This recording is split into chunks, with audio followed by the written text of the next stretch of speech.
Isabelle Perron s'empare du micro pour mieux vous entendre. Elle capte les tensions, débusque les non-dits, éclaire les angles morts. Vos idées, vos émotions, vos questions. Parce que l'actualité, ce n'est pas seulement ce qu'on vous raconte, c'est aussi ce que vous vivez. Isabelle Perron. Jeudi, petit remplacement d'Isabelle Maréchal qui sera là pour la dernière de la saison régulière, dis-je, avant le congé des fêtes, accompagnée de Fred Bastien. Bonjour Isabelle Perron. C'est une magie qu'on soit arrivé à la station sans anicroche parce que je dois dire que les routes sont glissantes, pas à peu près. On n'arrête pas de recevoir des messages sur la messagerie texte. Là, c'est glissant, soyez prudents. Il y en a épais, on ralentit un peu et on écoute la radio. Et voilà. Comme ça, on n'est pas pressé puis on apprend des choses au cours de la journée. Oui, puis l'hiver est arrivé avant le temps. On a de la neige. Je pense que c'est la première fois qu'on se questionne pas si on va avoir un Noël blanc cette année. Touche du bois, là, il reste quelques D'après jours. moi, ça va bien aller parce qu'il fait pas chaud. Vraiment. Mais ce qu'on réalise, c'est qu'il y a déjà des plaintes de déneigement. Je sais pas si c'est votre cas, mais on voit plusieurs personnes qui ont été, soit qu'on a vu des vélos brisés ou encore des plates-bandes. Il y en a qui c'est des clôtures. On cherche à savoir, est-ce que c'est certains déneigeurs qui manquent d'expérience? Est-ce que c'est les citoyens, finalement, qui sont négligents puis qui laissent traîner leurs trucs? On a entendu des histoires d'horreur, puis on va vouloir vous entendre là-dessus un petit peu plus tard à l'émission sur le déneigement parce que c'est déjà commencé. Oui, écrivez-nous, appelez-nous 1-877-827-2346, 187 Cube Radio. Est-ce que vous avez des enjeux de déneigement autour de chez vous présentement? Mais d'abord, le sujet qui fait réagir, l'entente de principe. Je m'attendais pas à ça ce matin. Non? Et ça a surpris pas mal de monde. On n'a pas su grand-chose, mais ce qu'on sait, c'est que le gouvernement et la FMOQ s'entendent. Il y aura donc présentation demain à la Fédération des médecins omnipraticiens du Québec. C'est demain dans les différents webinaires qu'on aura plus de détails. On a tenté de parler à certains médecins, mais finalement, ils ont eu le mot de ne pas parler. Il y en a qui ont donné des entrevues à différents médias ce matin, mais là, plus personne ne peut parler aux médias. On se demande quand même, est-ce que vous êtes soulagés? Il y en a plusieurs où on pensait perdre notre médecin. Il y en a qui ont décidé de partir en Ontario. Certains disaient même que des cliniques allaient fermer. Ouais. Ça a créé honte de choc. Et c'est une entente de principe, mais ça doit encore être accepté par les omnis. Bon, pas d'entente pour la FMSQ encore, pas d'entente pour les spécialistes, mais on sent que c'est quand même un pas dans la bonne direction pour les fameux médecins de famille au Québec. Là, en tout cas, tous les espoirs sont permis présentement, Isabelle. On en discute d'ailleurs avec le docteur Gaétan Barrette, qui est bien placé. Là. On se rappelle, il a été ministre de la Santé et des Services sociaux, président de la Fédération des médecins spécialistes du Québec pendant 8 ans. Il a lui-même dû présenter des projets de loi pour essayer de faire bouger les choses. Bienvenue à l'émission, M. Barrette. Bonjour, ça va bien? Est-ce que c'est une bonne affaire? Est-ce qu'on l'accueille d'un bon œil? Comment, même si on n'a pas les détails encore de cette entente de principe-là présentée demain, comment on l'accueille, cette nouvelle-là? Ben, à partir du moment où le mot « entente de principe » est prononcé, il faut l'accueillir favorablement. C'est comme ça qu'il faut le voir. Maintenant, quand on entend qu'il y a un embargo et que personne ne parle et qu'il n'y a absolument rien qui coule, c'est parce que, évidemment, il y a encore des points litigieux pour les deux parties et particulièrement aujourd'hui pour la FMOQ. Est-ce qu'on a l'impression que le gouvernement recule? Quand on entend ça, est-ce qu'on peut penser ça? Non seulement on peut le penser, mais je dirais que c'est garanti qu'il y a eu des reculs. Tu sais, Isabelle, moi, je l'ai souvent dit en ondes, j'ai négocié pas mal dans ma vie, là, et puis je sais qu'une bonne entente, c'est quand les deux parties sont malheureuses égales. Une entente où les deux parties, ou une des deux parties est très heureuse et l'autre elle ne l'est pas, ça se peut pas là, que les deux soient heureuses. Alors, il y a quelque chose qui s'est passé, donc il y a eu un recul, et je dirais que compte tenu du silence imposé, qu'il y a un recul de la part des deux parties.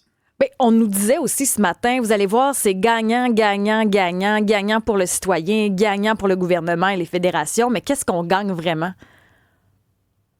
Ben, on évite le chaos. La première chose que l'on gagne, c'est éviter le chaos, parce que contrairement à ce que bien des gens ont dit, la fermeture de cliniques, c'était pas une menace.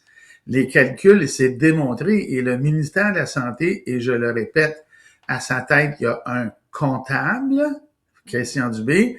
Les calculs étaient tels, et c'est démontré, admis par le ministère, allaient vraiment faire fermer les cliniques. pour des raisons de changement de mode de rémunération qui entraînaient des pertes de revenus significatifs. Alors, devant le chaos, parce qu'on parle de chaos, là, on parle de centaines de milliers de personnes qui auraient pu perdre leur médecin de famille, il fallait que le gouvernement recule sur sa loi.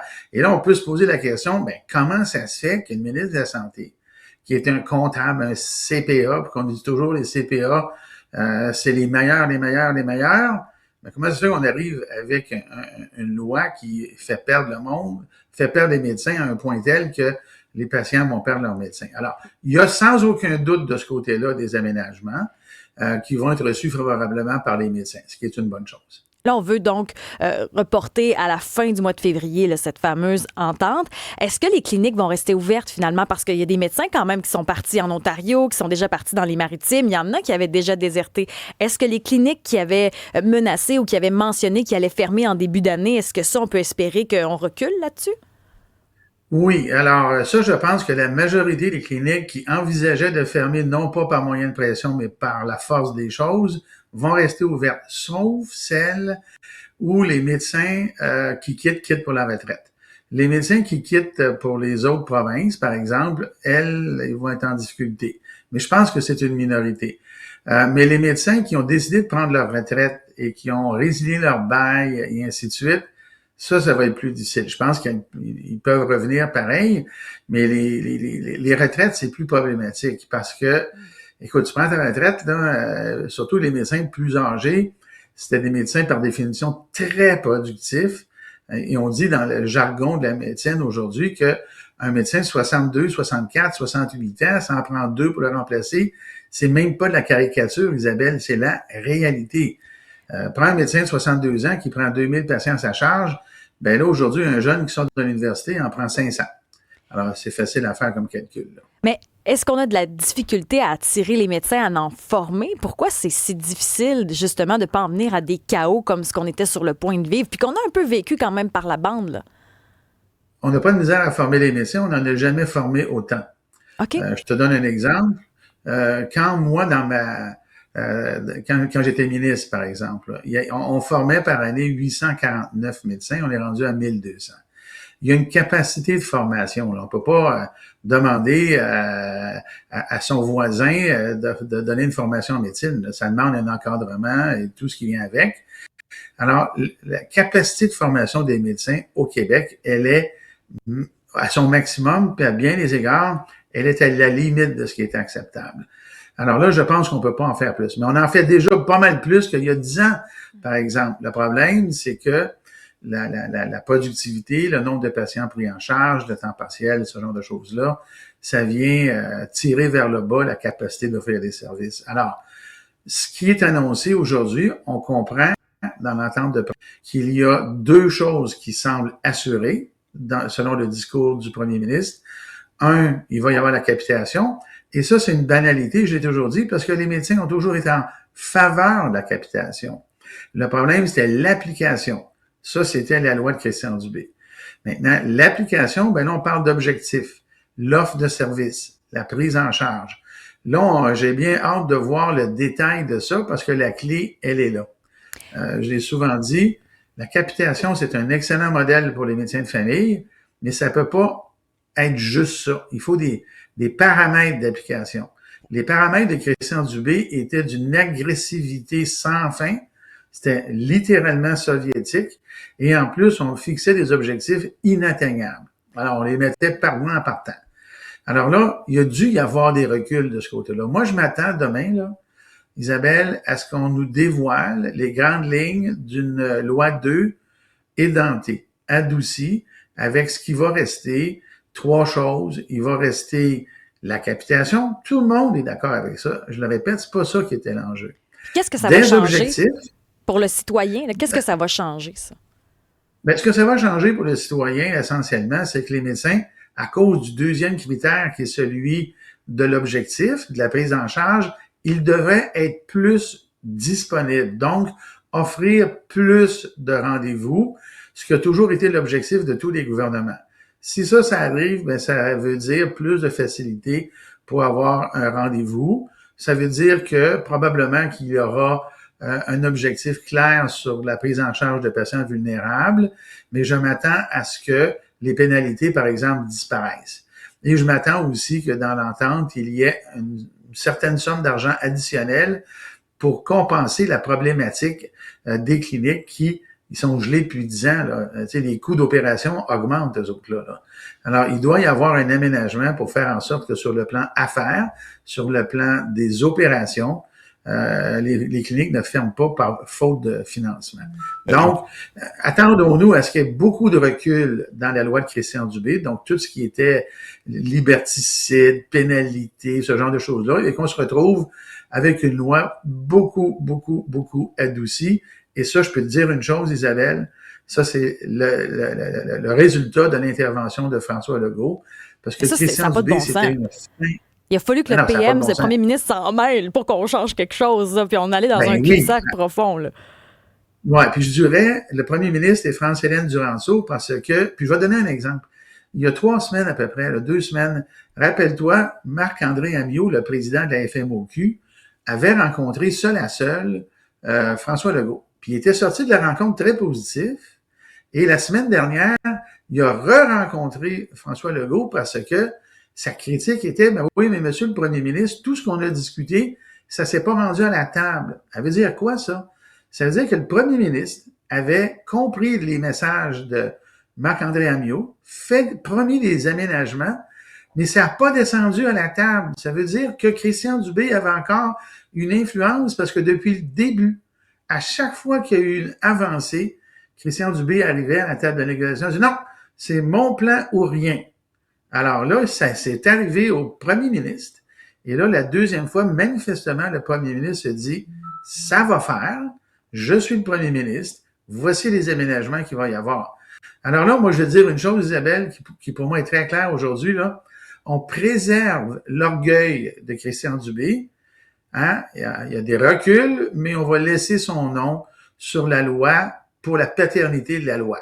C'est ça qui va se passer, mais il va y avoir des reculs majeurs. Là, on fait de la politique extérieure et interne au gouvernement.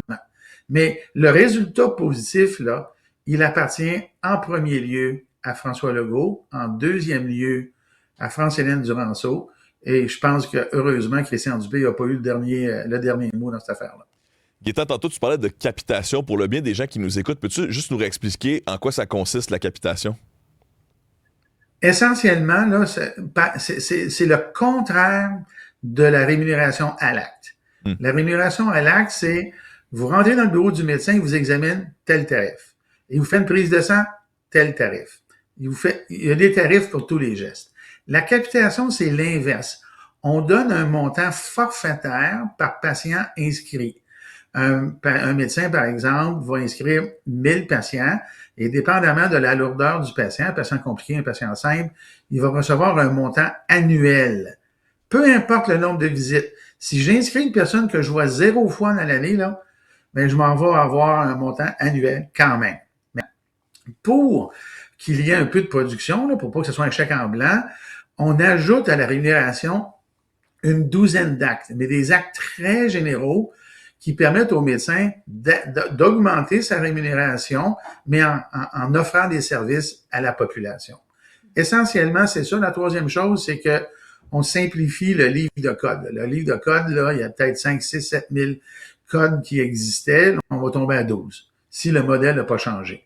Alors, la capitation, là, c'est un mode de rémunération qui ne met pas de la pression à produire.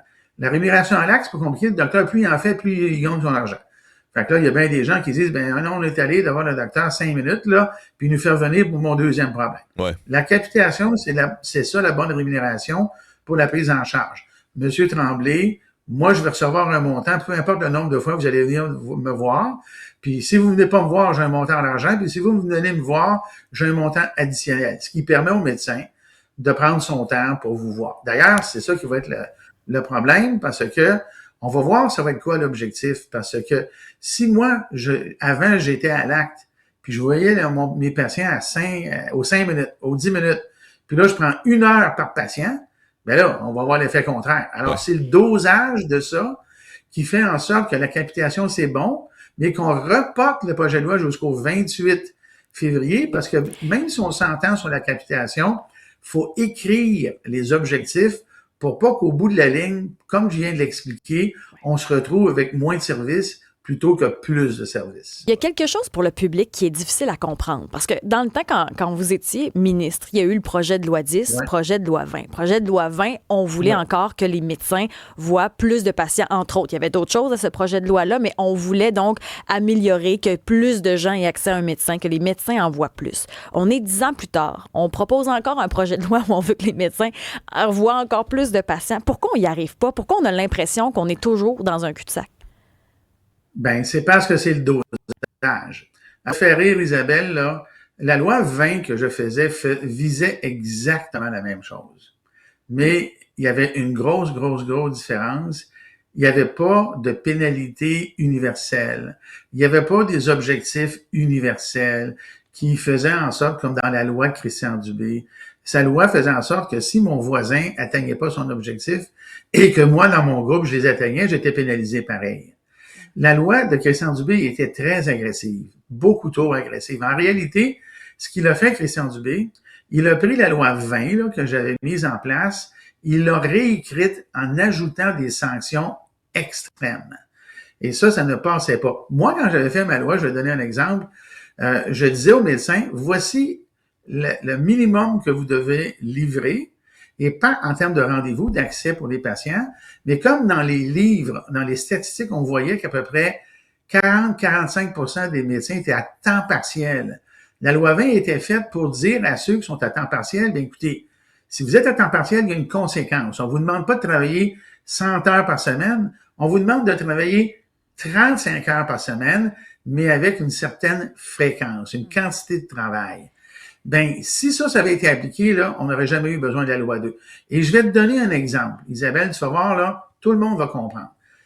Au moment où on se parle en Nouvelle-Écosse, on a fait une négociation avec les médecins sans capitation.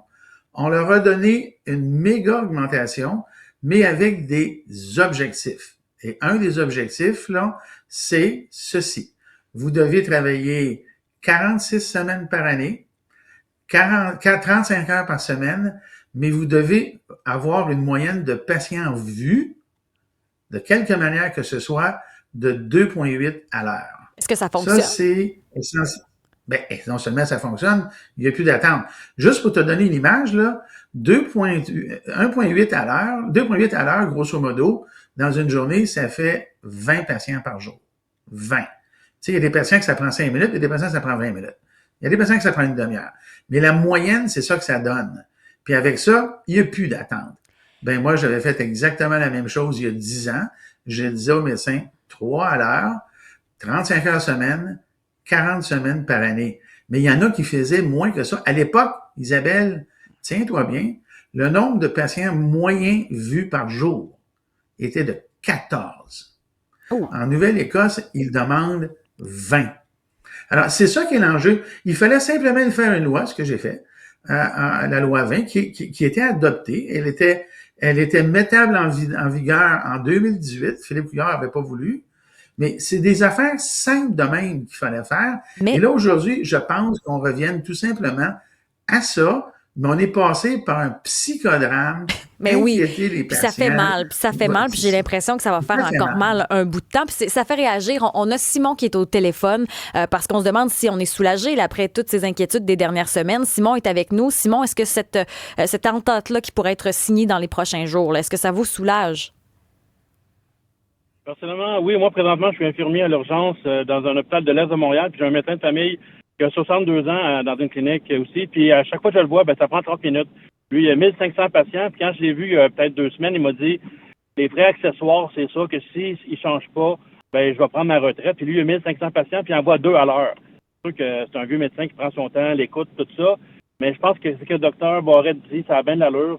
Et puis s'il y a un changement dans ce qu'il propose, je pense fortement que ça va être bien accueilli. En tout cas, ce que mon médecin m'avait dit, surtout pour les frais accessoires, pour les vieux médecins, puis tout ça, puis je pense que ça devrait fonctionner. Parce qu'on ne peut pas tout avoir, là, le pain et le beurre. À un moment donné, il faut prendre... Si je travaille dans le domaine, je veux dire, oui, il faut en prendre et en laisser. Donc, je pense que c'est un bon amendement. Non, donc vous... ce que vous dites, c'est que c'est à peu près la moyenne que M. Barrette parle en Nouvelle-Écosse. C'est à peu près 2 à l'heure. Là. On rentre pas mal dans ce qu'on voudrait atteindre ici au Québec. Non, mais Oui, c'est je bas. pense que Barrette a bien raison. 2 à l'heure, c'est bas quand même. Si je me trompe pas. Monsieur, Allez-y, M. Pardon? Barrette. Oui. Allez-y, M. Barrette. la réalité, là, c'est que tous les médecins là, qui sont en pratique, là, qui font pas d'hôpitaux, s'il y avait tous 1500 patients comme ce médecin-là, on aurait peut-être même trop de médecins. Là. Je veux dire, c'est de l'arithmétique. Là. On sait ce que ça prend. Tu sais, je vais donner un exemple, Isabelle. Quand tu as 17 ans, là, c'est bien rare que tu vas voir le docteur. Quand tu as 85 ans, à l'époque, là, dans les dernières statistiques, c'est une moyenne de 11 visites par année. C'est normal. À 85 ans, on a toutes sortes de problèmes de santé qui nécessitent d'avoir des suivis et ainsi de suite. On sait ces affaires-là. On le sait, là. Alors, on est capable de pondérer les choses puis de déterminer c'est quoi qu'on doit avoir pour avoir un accès approprié. Ben, l'accès approprié, ben, c'est ce que la Nouvelle-Écosse a fait, ce que moi j'ai fait. Mais Christian Dubé est allé à l'extrême avec son système de pénalité puis de patati patata. Il y a quelque chose à un qui moment revient. donné, il faut simplement... Il y a quelque chose Oui. qui revient dans les commentaires. Puis pas juste dans cette émission-là, dans l'émission de Mario aussi le matin, dans chacune des émissions, quand les gens commentent sur ça. Il y a Étienne qui nous dit... exactement, M. Barrette dit que c'est simple, mais même M. Couillard n'avait pas voulu parce qu'il savait que les médecins ne voudraient pas à l'époque. Est-ce que c'est donc eux qui contrôlent? Alors, ben non, c'est parce que moi je vais te dire une chose, je vais te faire rire probablement, là, puis ça va peut-être faire rire la population qui nous écoute, les auditeurs. L'ennemi du système de santé quand on veut faire des réformes, là, c'est tu sais quoi? C'est la politique. C'est aussi simple que ça. Les politiciens vont reculer en regardant où ils sont dans les sondages, quelle est l'opinion de l'électorat, le positionnement. Dans la situation actuelle, les médecins ont gagné leur bataille d'opinion publique. Ce qui veut pas dire qu'il n'y avait pas des choses justifiées d'être faites. C'est juste qu'à un moment donné, là, quand on est en politique, il faut faire ce que l'on a à faire. Le problème de Christian Dubé avec sa loi 2, c'est qu'elle était exagérée. Moi, quand j'étais là, mon problème, c'est que on était en fin de mandat, quoique ce que j'ai fait était en milieu de mandat. Ben là, c'est la bataille de l'opinion publique. Puis c'était la même chose. Les médecins disaient, c'est ci, c'est ça, on va partir, on va prendre notre retraite. Mais à un moment donné, les médecins vont accepter une contrainte lorsqu'elle est raisonnablement expliquée et justifiée. Moi, j'ai connu votre frère aussi. Oui. Ben, écoute, il y a des médecins, là, comme qui ont dit publiquement, là, qu'ils étaient mieux avec ma loi qu'avec la loi 2. C'est n'importe quoi, là, certain. Fred, vas-y. Mais j'ai jamais entendu. On était bien mieux avec la loi Barrette qu'avec la loi. On l'avait entendu chialer dans le temps, là. Hop. C'est épouvantable. Mais, à un moment donné, la politique fait que on recule. C'est ça qui arrive. J'étais en politique, là. Mm-hmm. On recule devant l'opinion publique et c'est ça la bataille de l'opinion publique. L'électeur vote, maintient le politicien en place et le politicien veut rester en place. Alors, ça fait longtemps que ça aurait dû être réglé. Puis je l'ai dit à plusieurs reprises, la capitation, je l'ai encore dit plusieurs fois aujourd'hui, c'est le bon mode pour la première ligne, mais la capitation nécessite, exige des paramètres. Sinon, s'il n'y a pas de paramètres, ça veut dire que moi, je rentre au bureau, je prends mon forfait annuel, puis je fais rien. Et Fred, vas-y donc. Un autre message qu'on reçoit, c'est des gens qui s'inquiètent pour le nombre de médecins en région. Est-ce que tu penses que ça pourrait avoir un impact, là, cette entente de principe, sur les médecins qui sont en région? Là? On sait que c'est pas égal le nombre de médecins dans les communautés urbaines puis dans les communautés plus éloignées. Là. L'entente de principe qui est signée, je ne vois pas comment ça pourrait nuire au nombre de médecins en région, parce que nous, au Canada, on est la seule province qui avons un mécanisme de distribution des médecins sur tout le territoire. Le problème, même si on a assez de médecins sur tout le territoire, ben à un moment donné, comme j'ai donné comme exemple tantôt, puis ça, c'est même pas une exagération, là, c'est une réalité. Le problème, c'est que si on accepte qu'un médecin, au début de sa pratique, prenne 500 patients alors qu'il devrait en prendre 1500, ben un jour, c'est pas 12 000 médecins de famille qu'on va avoir besoin, c'est 36 000. Ouais. Et il y a bien des gens qui disent ça. Ils disent, ben, mettez plus de médecins. Mais oui, mais on peut pas infiniment mettre plus de médecins et baisser le nombre de patients qui est pris en charge. Mais il y a un point aussi. Il y a un point aussi, parce que là, on parle beaucoup des médecins, là, parce que bon, il y a une entente qui va être signée, puis on entend une autre entente aussi avec la FMSQ, qui n'est pas réglée. Mais On parle beaucoup des médecins, mais est-ce que notre système a justement trop tourné ça autour d'eux et moins exploité les super infirmières, les autres professionnels pour des types de rendez-vous qui sont pas urgents, plus de physiothérapie, par exemple, ou peu importe le type de professionnel, mais est-ce qu'il n'y a pas là aussi un problème? Alors, tu as raison, et c'était un problème jadis. Aujourd'hui, c'est réglé dans le sens du principe. Aujourd'hui, là, même les médecins eux-mêmes qui, historiquement, moi, j'étais sur les bancs d'école, là, les médecins se battaient pour protéger leur territoire. C'était comme ça, là, c'était viscéral dans les assemblées. Aujourd'hui, c'est exactement le contraire. Ils veulent avoir d'autres professionnels pour référer les patients vers ces professionnels-là. Ça, c'est clair. Maintenant, tu as sûrement, Isabelle, déjà entendu qu'au moment où on se parle, les infirmières praticiennes spécialisées, là, les fameuses super infirmières, ben écoute, ils se font pas engager.